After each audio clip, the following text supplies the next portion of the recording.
Well, it was a very exciting event for us because the Davidsonians for Freedom of Thought and Discourse actually got going in 2018, October of 2018. So we'd been around for a while, and the struggle was was pretty intense.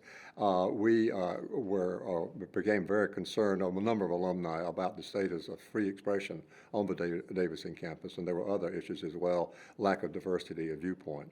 So we first went to the president, then president, with a series of stating our issues and asking for some requests, like shouldn't Davidson adopt the Chicago principles for free expression, and other things. We got no response, quite frankly.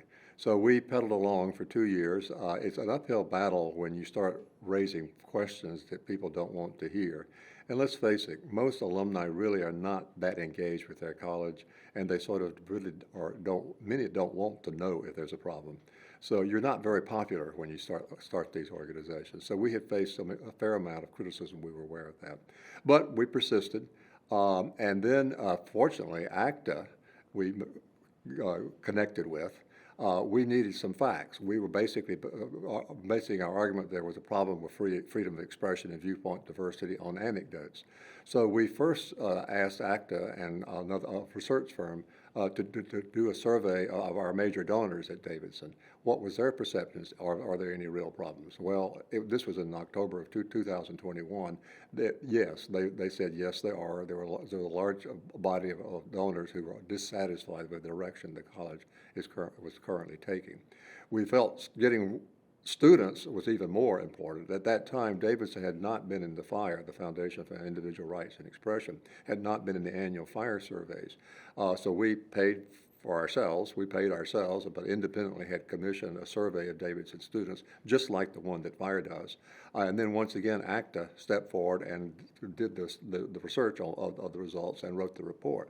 And that really brought home the news that over 70% of Davidson students speech suppress. Large groups, 60% or more, are fearful of expressing their views, disagreeing with a professor in class, disagreeing in a writing assignment.